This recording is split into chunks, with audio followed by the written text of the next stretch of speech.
So you can't, you know, people want to hear that. These younger generations and these other ethnic groups, they don't want to hear that. They really don't. 53%, okay. 53% of, a 53% majority of African Americans say that African Americans who don't get ahead are mainly responsible for their situation. You think about that? Let's say the majority of African Americans feel right now that African Americans, really the lower class, the underclass, are really responsible for their little station in life. In the mid-90s, a majority of African Americans were saying that discrimination was the main reason for the lack of African American progress. In the mid-90s, they were saying they had studies, and they always studying Negroes, you know that. They always studying black people for good reason. Because, you know, we're very good in sports, and if they let us get good in math and science and other things, we would really be just as influential as the Jewish people here in the United States. Let me say that again. If African Americans, institutional racism is still with us. No one's saying let's keep the Negroes down, but it's in place. Everything's in place. If African Americans, the playing field, like Jesse Jackson said, the playing field is even, we succeed. We really do. All people succeed.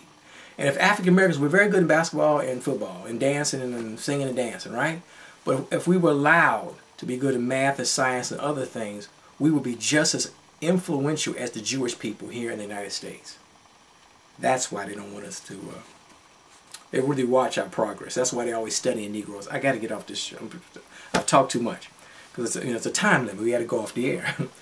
But he said in the mid-90s, the majority of African Americans felt that discrimination was the main reason for the lack of progress.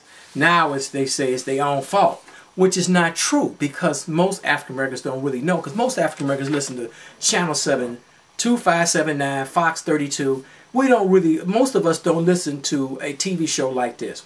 We don't listen to WVON radio. Most of us don't listen to NPR radio. And that's what I do. I like NPR radio. I like listening to Cliff Kelly. Cliff Kelly is a great, alderman and, political dude. He knows all the politics stuff. I like Salim Mouakil, which is on WVON radio. Salim Mouakil is a public intellectual. You know what I'm saying? Way older and wiser than me. So you got to listen to these wise people.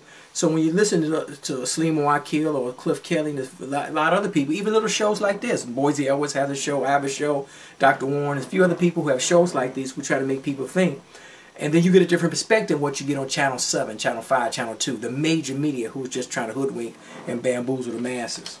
So the majority of African Americans don't listen to alternative, don't watch alternative media or NPR, National Public Radio. So we have a one-sided view of the world. So most African Americans don't understand there is a reason why black people, we have a poor underclass. That is not by accident.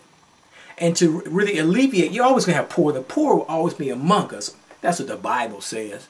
But the poor doesn't say that the poor have to be African American. They just don't. And if you I'm a witness of that because I had middle class parents who, so I had these values, went to church, all that kind of stuff, Sunday school, which I hated. I ain't gonna lie to you. But I understand the value of it and the good things about it. Although I hated it, but I understand the value and the good things about, organized religion. So what happens is that I got all those values, so I don't make a lot of money, but I had these values. So I'm a living example of how that values is almost more important. It's more important almost anything. You value education, frugality, whatever other values you have. Good, wholesome values. Good, wholesome family values. And that's what we have to instill. When I go to the public schools, I talk about me being a parent. I'm not the best parent, but my goal is very simple. And my wife and I, our goal is very simple. We want our children to have a better life than we have. I mean, the number one thing, they have a higher education than we have. And the main thing, they have to go to University of Illinois, Iowa State, Illinois State. They have to go to a state college. That is minimal. No offense. They can't even go to Chicago State. That sounds cold. But we just have a bar. They can't even go to Chicago State or the city colleges. Not to put the city colleges down. They're great. Chicago State is a great institution. But this is just the bar we set. So and people may say I'm setting the bar too low because my children, may be smart enough to go to Harvard and Yale. They may be following in Michelle Robinson's footsteps. Y'all know who Michelle Robinson is, don't y'all? Look it up if you don't know. Michelle Robinson, she's from the city and she did great things right now. So I may be setting the bar too low for my children. So let's say, so that's why I ask parents, and I close out by education. What kind of bar have you set for your children? We're not great parents, we're good, but my children can't get A's and B's. It ain't about to happen. We don't play that. If they start slipping, we right on it. We on their behind and the school's behind. Okay. I mean, that's just, you have to set their bar. So you have to have clear academic goals for your children. And you have to have values for your children. And you have to be an example of those values. And don't care about, I'm not all this, I'm not that, I'm not perfect. And Mark Sims is not perfect. You just have a concrete set of values, a set of goals, and you try to, implement them and achieve them best you can. That's why, I think I showed the film earlier, little video earlier. Philip Jackson for the Black Star Project. I love the Black Star Project. You should be a part of the Black Star Project. And the Black Star Project, Philip Jackson asked me to go find 25 parents that were like me, were activist parents. And if they are African American, no offense to you Latinos and European Americans, no offense, no offense. We do live in a segregated city, you know that. But the point is that I said, I don't know 25 African American parents. I really don't. And if you know them, please call me. I'm on TV every week. Nobody, and they see me running around these schools. I go to schools all the time via the Black Star Project. So I challenge you. Do you know 25 African American parents that are concerned about education, that's willing to fight for education, not just for African American children, for all children here in the city of Chicago, with the Board of Education, approval of the public school education here in Chicago? 25. You can call me. You can write me. I'll pick up the phone. If I'm busy right now, I can pick up the phone. But if I ain't busy, I pick up the phone and we'll talk about it. So give me a call, and that's what it's all about. We have to really, and I tell you all the time, when I make no bones about it, I'm trying to impose my bougie, pseudo-bougie, I call them pseudo-bougie values on the underclass. When I talk to students in school, those high school kids especially, children, students, I say, please do not have children until you're really ready. I had my first child at 31. I'm a better parent at 46 than I ever could have been at 16 or 26. Do you understand? That's just work for me. I think it's a work for you. African Americans have way too many children out of wedlock. Way too many.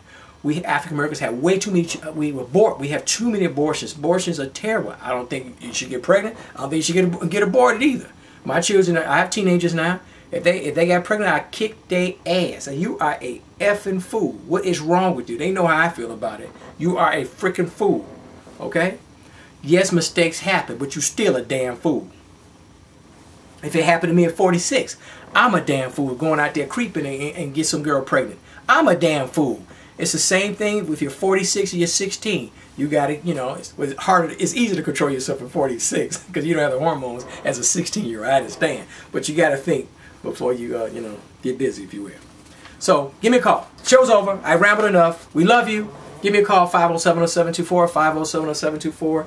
And we're here to make you think. And we're going to end this drama. Remember that in the African American community, what I'm trying to do before I move down south, move to the deluxe apartment in Sky, because at some point I'm moving out of the hood. But before I move out of the hood, and I will move at some point, the point is that we want to make this neighborhood, and all of our neighborhoods in the so-called old neighborhoods, clean, safe, with excellent schools. Clean, safe, and with excellent schools.